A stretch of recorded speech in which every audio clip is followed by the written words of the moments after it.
Assalamualaikum warahmatullahi wabarakatuh. Perkenalkan, nama saya Hasna Delena Kasaputri, NPM 2105111, kelas C, jurusan Tadris Bahasa Inggris. Di sini saya akan menjelaskan tugas dari Mr. Andre Triyono Kurniawan, SPM PDI, tentang kedudukan sintaksis. Jadi kalian belum tahu kan apa itu kedudukan sintaksis? Di sini saya akan mempresentasikan apa sih kedudukan sintaksis. Jadi, kedudukan sintaksis yaitu salah satu cabang dari tata bahasa yang membicarakan tentang struktur, kalimat, klausa, dan frasa. Jadi, hanya terdapat 4: struktur, kalimat, klausa, dan frasa. Sintaksis juga memiliki fungsi, yaitu ada 5. Yang pertama subjek, yang kedua predikat, yang ketiga objek, yang keempat komplement, dan yang kelima keterangan. Dalam fungsi sintaksis itu yang perlu kita pahami itu hanya 2, subjek dan predikat. Sedangkan yang objek, komplement, dan keterangan itu tidak dipakai atau tidak wajib karena akan diisi oleh kata, frasa, dan klausa. Struktur sintaksis juga terdapat 4. Yang pertama subjek, objek, predikat, dan keterangan. Fungsi sintaksis itu meliputi nomina, verb, verba, adjektiva, dan numerilia. Jadi fungsi sintaksis sama struktur sintaksis itu hampir sama. Cuman kalau fungsi sintaksis itu di dalamnya ada komplemennya, kalau struktur sintaksis itu tidak ada. Dan satuan sintaksis itu meliputi yang pertama yaitu kata, yaitu yang berperan sebagai pengisi fungsi sintaksis penanda kategori sintaksis. Yang kedua yaitu frasa. Frasa yaitu sebagai satuan gramatikal yang berupa gabungan kata yang bersifat non-predikatif. Hubungan antara kedua unsur yang membentuk frase tidak bersetunjuk subjek dan predikat. Jenis-jenis frasa itu ada berapa ya? Ada 4. Yang pertama yaitu frase exosentrik, yaitu frase yang komponen-komponennya tidak mempunyai perilaku sintaksis. Yang kedua frase edosentrik, yaitu frasa yang salah satu unsurnya atau komponennya memiliki perilaku sintaksis. Yang ketiga yaitu koordinatif, adalah frasa yang komponen pembentukannya terdiri dari 2 komponen atau lebih. Yang keempat yaitu apositif, yaitu frasa koordinatif yang kedua komponennya saling merujuk sesama. Oleh karena itu, urutan komponennya dapat dipertukarkan menjadi 2. Dan frasa juga memiliki ciri-ciri, yaitu terdapat 10 macam ciri-ciri.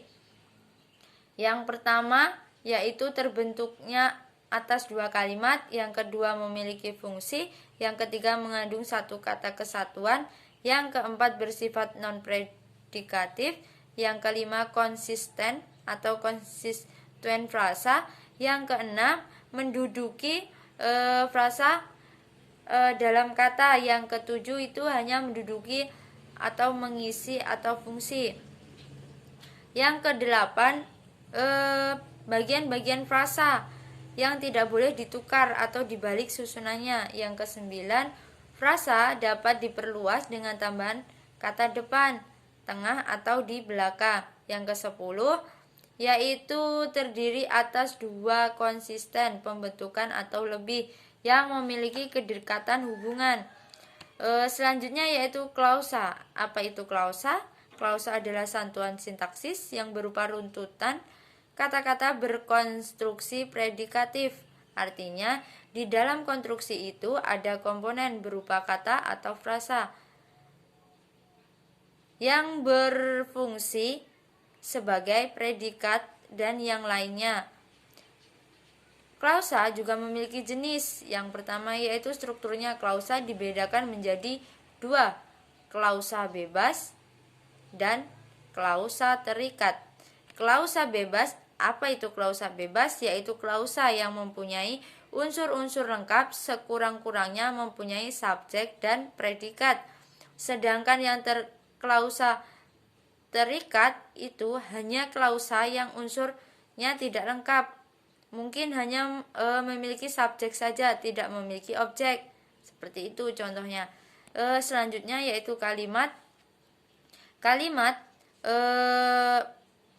itu sebagai alat interaksi dan kelengkapannya pesan atau isi yang akan disampaikan.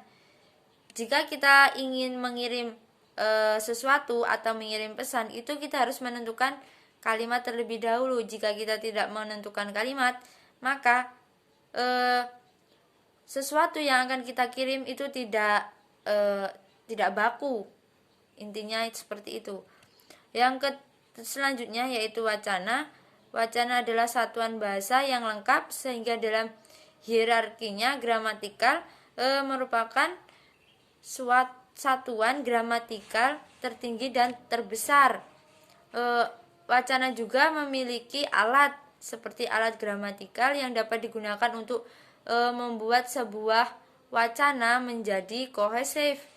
Antara lain, yang pertama yaitu konjungsi, yang kedua yaitu menggunakan kata ganti, dan kata ganti itu pun kita harus mempunyai beberapa kata. Yang pertama yaitu dia, yang keduanya, dan yang ketiga mereka atau ini. Dan itu sebagai kata rujukan anaforis, sehingga bagian kalimat yang sama tidak perlu diulang. Selanjutnya itu memiliki jenis wacana, yaitu jenisnya itu kita tuh berkenaan dengan sasarannya, yaitu bahasa lisan kita sendiri atau bahasa tulis. Dilihat adanya wacana lisan dan wacana tulis. Jadi penggunaan bahasa apakah dalam bentuk uraian ataukah bentuk puitik dibagi di wacana antara prosa dan wacana puisi. Wacana prosa itu dilihat dari cara penyampaian isinya, dan sedangkan kalau narasi itu caranya itu dengan melihat eksposisi atau ekspresi, wacana persuasi dan wacana argumentasi. Wacana juga memiliki subsatuan. Apa itu subsatuan? Yaitu gabungan antara sub-subsatuan wacana yang disebut dengan yang pertama bab, yang kedua subbab, yang ketiga paragraf, atau juga subparagraf. Namun dalam wacana ini singkat